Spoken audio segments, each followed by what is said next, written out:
Hey guys, Coops here from the Whole Box and Dice, and today we're going to be doing the post-set reveal review for Red. So probably going to do some honourable mentions for this as well, which I should have done for Blue, but there was so much good stuff in Red. No, there wasn't in Blue either, but it was so hard kind of picking down some cards to fit into 5 or 6 just to review. So yeah, Red is, yuck. There is some bad stuff in here. It needed some burn, it got some burn.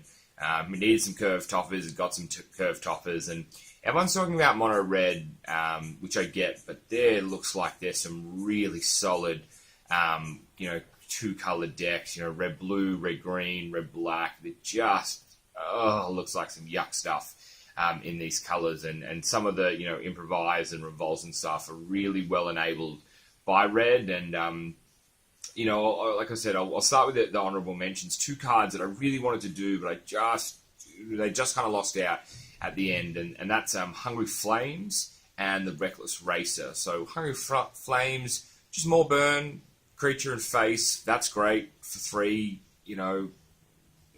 That is going to cause issues. Reckless Racer, tap it when you're crewing a vehicle. Get the draw discard as well.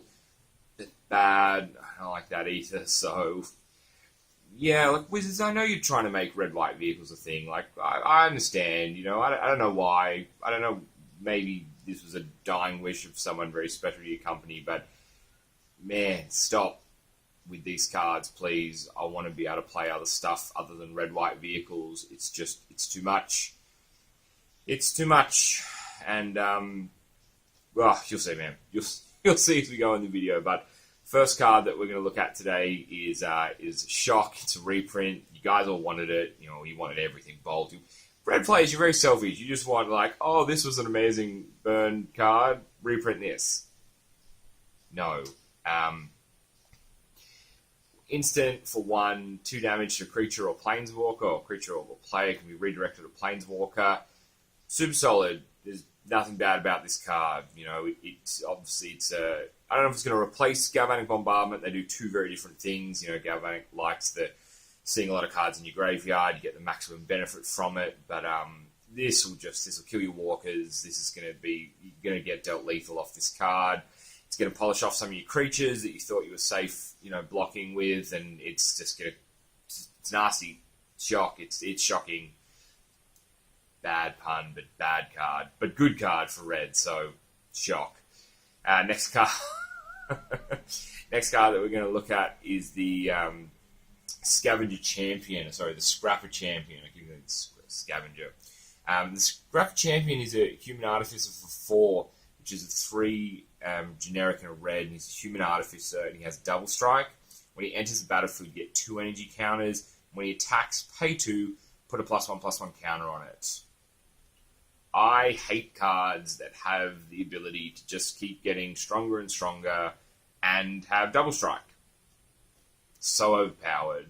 It's 4 power, you 4 converted mana for 2 power, 2 toughness, and die to a Galvanic Bombardment, can die to Shock, we just saw that, can die to Heart of Lightning. Yeah, you can, all those things, but it can also just keep dealing a lot of damage, and the double strike is so powerful. And just keep putting counters on it. And, red-green energy, you can give it hexproof with Blossoming Defense, and it's just, they hate these cards. In Limited, on your pre-release, when you're playing Sealed, this card's going to hurt you. It will. Just prepare yourself. The champion is bad.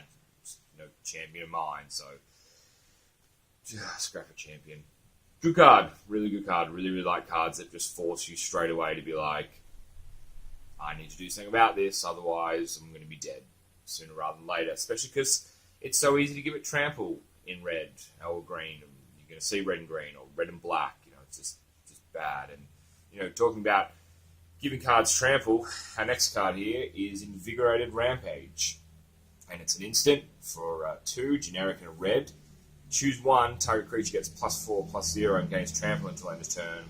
Or 2 target creatures get +2/+0 and gain trample until end of turn. Great. So it's just like Larger than life at instant speed. Yeah, you don't get the toughness, but you can still do the filthy electrostatic pummeler 6 energy 2020 with trample trick, so that's great, I guess. They gave that deck like Aetherwind Basker and stuff, and the Windrunner as well. Let's go into the mid-game.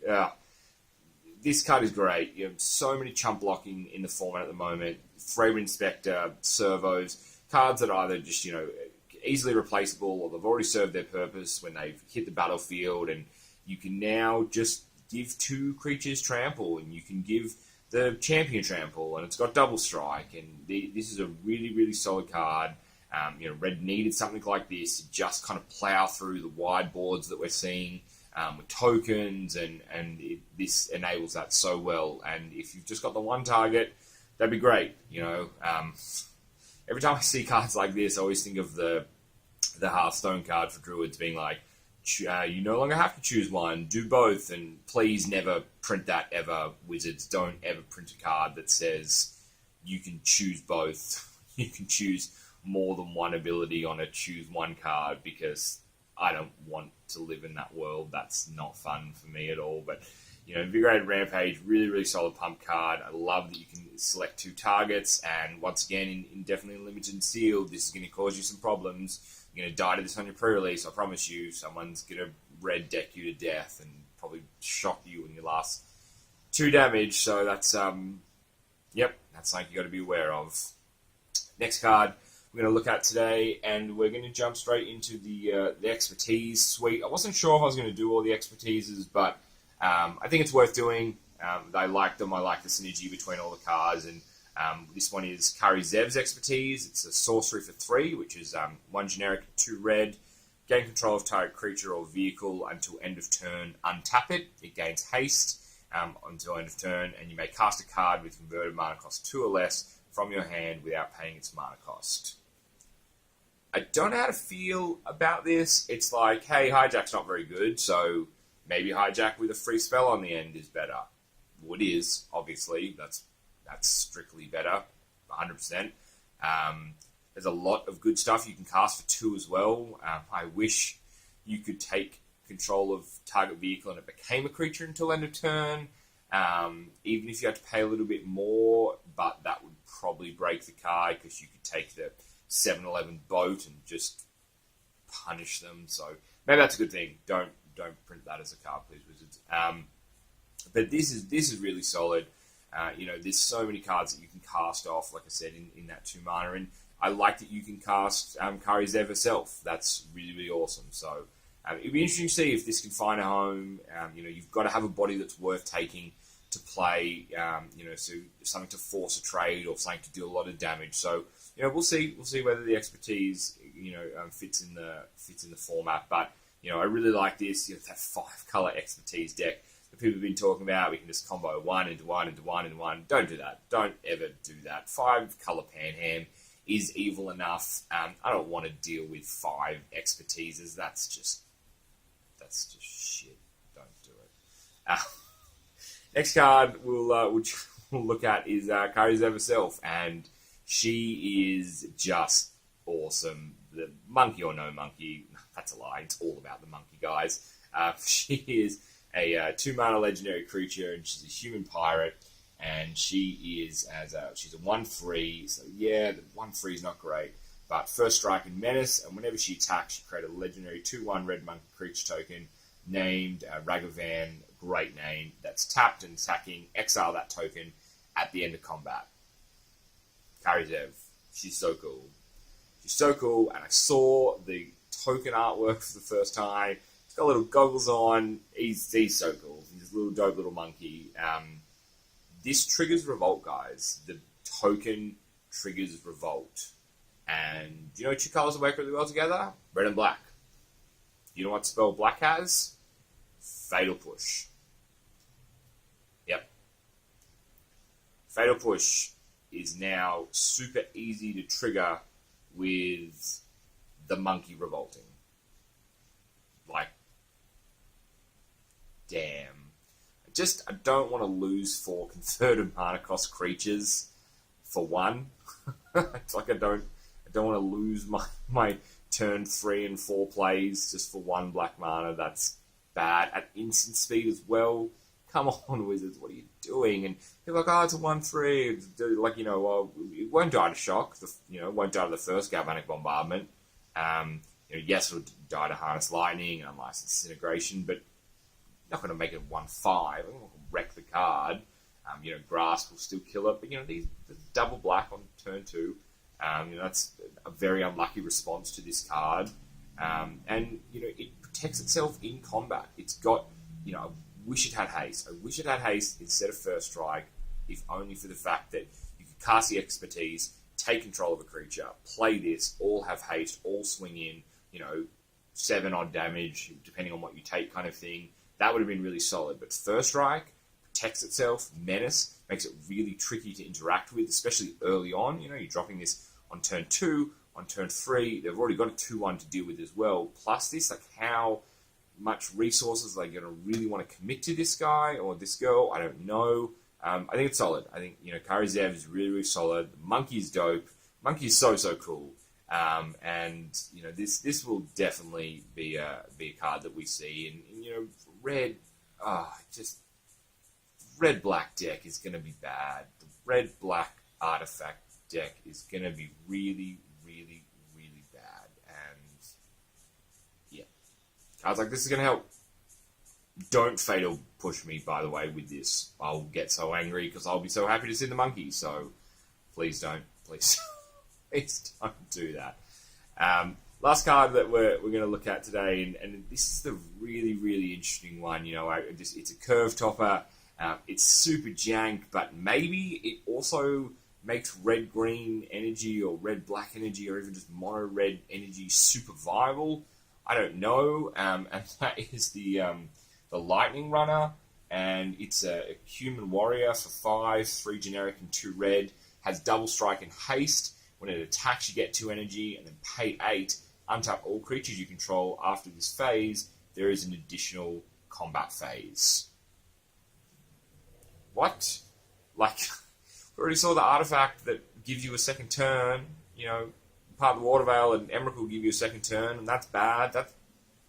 No one likes that. Yes, you can't play a creature and it loses summoning sickness and you get it back again, thank God. But this is bad. Red, white, I play Make a Stand. Everything's indestructible. Great. There are combos, there are ways that you can give your board trample. There's the Flip Werewolf kind of thing. Attacking creatures have +1, +0 and trample. You can play that pump spell to give 2 targets trample. Built to smash. It's a 1 mana instant for giving it trample. There are heaps of ways to give creatures trample, and you can now make them indestructible, and then you can have another swing at them. Like, this card is really janky, but maybe really solid. Does it go in red-white? Does it go in red-black? Does it go in red-green with the Basker, and then you're just making just a crap ton of energy every time you attack, so you can just have, multiple attack phases. I don't know. That's a big 7/7 with trample anyway. Like, there's lots of applications for this card. It might be a little bit too silly with just only 2 toughness. That's the only thing that sucks. I wish they would have made it a 2/3, just because, Galvanic Bombardment would kill it for 1, Shock would kill it for 1. I would have loved to at least to see you have to go to 2 for a Harness, or a second Galvanic Bombardment to get rid of it. But, run it in red-green, you've got Blossoming Defense. Run it in red-blue, you've got Turn Aside and Dispel. Like, you've got ways of protecting this card. I don't know. Lightning Runner. Don't kill me with this either. This is the theme in red. Lots of cards that I don't want to lose a game to any of these tricks. Like, just want to build my Investigate deck and flash on the aura and kill you in your end step. I don't need to do this amount of damage. My board can't take it. So that's red. That's red and Aether Revolt. There are some beautiful cards that they've printed. I think Wizards doing a really solid job squaring everything up. I mentioned before, people hated the Titans. They want to try and even it out, and I think the Aether Revolt's heading towards it. So great job again, guys. If you like the video, hit the thumbs up button. If you want to see the next review, probably be green, maybe white. Hit the bell, subscribe so you get the notification. And if you've got any comments, guys, let me know. Let me know. What was completely wrong. I've missed something completely. This is the worst card ever printed, or I'm on track, and this is the deck it's going to go in. This is the shell that it looks like abusing, and can't wait to keep chatting Magic with you guys. I really enjoy doing these videos, and I love talking about the sets. And there are some yuck cards in red, so don't be dicks if you play red. That's it. That's my message. Be kind to people if you're going to do horrible things to them like this. But I've been Coops from the Whole Box and Dice. Love chatting Magic with you guys. Can't wait to see what's on the cards next. Peace.